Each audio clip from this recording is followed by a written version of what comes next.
Genesis, chapter 21. Gibaligya ni Esau ang iyang katengod sa pagkapanganay. Isa, ug si Abraham mokuha og laing asawa, ug ang iyang ngalan mao si Setera. Dalawa, ug siya nanganak kang Zimram, ug kang Joksan, ug kang Medan, ug kang Midiam, ug kang Ishbak, ug kang Sua. Tatlo, ug si Joksan nanganak kang Seba, ug kang Dedan.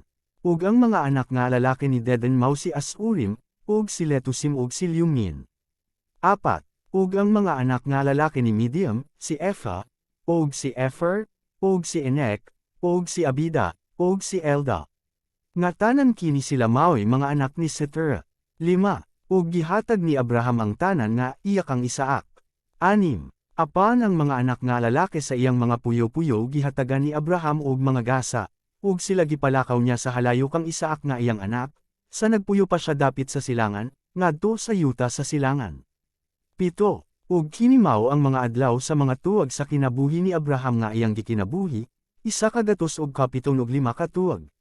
8, ug gitugyan ni Abraham ang espiritu, ug namatay siya sa hilabihang pagkatigulang, USA katoong tigulang, ug puno sa mga tuwag, ug gitipon siya sa iyang katawohan. Siyam, ug siya hilubong ni Isaak ug ni Ismael nga iyang mga anak nga lalaki didto sa langgeb sa Macpela, didto sa kapatagan ni Ephron, nga anak nga lalaki ni Zor nga Hithanan, nga ana sa atbang sa Mamre. 10, ang kapatagan nga gipalit ni Abraham sa mga anak ni Heth, didto hilubong si Abraham, ug si Sara nga iyang asawa. 11, ug nahitabo sa tapos ang kamatayon ni Abraham, nga gipanalanginan sa Diyos si Isaak ang iyang anak, ug mipuyo si Isaak sa hadwal sa atabe sa Beer Lahai-Roy, atabe na itong buhi nga nagatan o kanako. 12, ug kini mao ang mga kaliwatan ni Ismael, anak nga lalaki ni Abraham, nga giyanak kanya ni Agar, nga Ehiptohanan, ang ulipon nga babay ni Sara. 15, ug si Hadad, ug si Tema ug si Jetcher, ug si Naphis, ug si Sidama. 13, biyu sa kini mao ang mga ngalan sa mga anak nga lalaki ni Ismael, pinaagi sa mga ngalan nila, pinaagi sa ilang mga kaliwatan, ang panganay ni Ismael, si Nabayath, anya si Sidor ug si Abdil, ug si Mibsam. 14, ug si Misma, ug si Duma, ug si Masa. 16, ug kini sila mao ang mga anak nga lalaki ni Ismael, ug kining mga ngalan nila pinaagi sa ilang mga lungsod, ug sumala sa ilang mga hinunganan napulo ug duha ka mga punuan sumala sa ilang mga panimalay. 17, ug kini mao ang mga tuwag sa kinabuhi ni Ismael, USA kagatos katlon ug 7 ka tuwag, ug gitugyan niya ang iyang espiritu, ug namatay siya, ug gitipon siya sa iyang lungsod. 19, ug kini mao ang mga kaliwatan ni Isaak nga anak ni Abraham. Si Abraham nanganak kang Isaak. 18, ug na nagpuyo sila gikan sa Havilah hangtod sa Shur nga diha sa atbang sa Ehipto sa magapadulong ikaw ngadto sa Assyria, ug mipuyo siya sa atbang sa tanan niyang mga igsoon. 20, ug may panuigan si Isaak nga kapatan katuwag sa pagpangasawa niya kang Rebeka, nga anak ni Bethuel, nga aramahanan sa Padan Aram nga igsoon nga babay ni Laban, nga aramahanan. 21, ug nanggamuyo si Isaak kang Jehova alang sa iyang asawa, kan God kay siya apuli, ug miuyon si Jehova ug nanamkon si Rebeka nga iyang asawa. 22, ug ang mga anak na nagbusog diha sa sulod niya, ug mingon siya, kung mao kini, ngano nga mabuhi pa ako? Ug siya mayedto sa pagpangutana kang Jehova.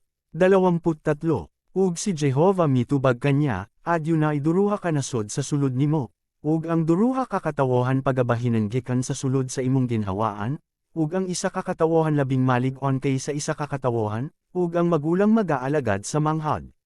24, ug sa natuman na ang iyang mga adlaw sa pag-anak, anya karon, dayhay kaluha sa iyang taguangkan. 25, ug ang nahaw na nga migulabul agaw, ug ang tibok nga lawas bolhay bon-ingon sa USA kabisti nga gisapawan og balhibo, ug gihinganlan nila ang iyang ngalan si Esau. 26, ug sa ulahi migula ang iyang igsoon nga lalaki, nga mikupat ang iyang kamot sa tikod ni Esau, ug gihinganlan ang iyang ngalan si Jacob. Ug si Isaak may panuigan nga kanyuman katuwag sa iyang pag-anak kanila. 27, ug ang mga bata na nagtubo, ug si Esau nahimong batid sa Pangayam, tawo sa kapatagan, Apan si Jacob mao ang tawo nga hilumon nga nagpuyo sa mga balong-balong. 28 Ug si Esau gihigugma ni Isaac, kay nakakaon siya sa iyang pananggayaman, apan si Rebekah nahigugma kang Jacob. 29 Ug nagluto si Jacob og sodan nga sinabawan, ug mipauli si Esau gikan sa kapatagan ug gikapuyan siya. 30 Ug si Esau ningon kang Jacob, nangayo ako kan imo nga pakanon mo ako niya ng mapula-pula nga linetan, kay hilabihan nga pagkakapoy ko. Biyu sa gihinganlan ang iyang ngalan si Edom. 31 Ug si Jacob mitubag, ibaligya mo una kanako nining adlaw ang imong pagkapanganay. 32 Anya mingon si Esau, kan-awa, himala tayo na ako, ansa man ang kapuswanan kanako sa akong pagkapanganay. 33 Ug si Jacob mingon, manampa ka kanako nining adlaw. Ug siya nanumpa kanya, ug gibaligyan niya kang Jacob ang iyang pagkapanganay. 34 Anya si Esau gihatagan ni Jacob sa tinapay ug sa linuto nga mga liso. Ug siya mikaon ug minam, ug mitindog ug milako. Ninigit ami ni Esau ang iyang pagkapanganay.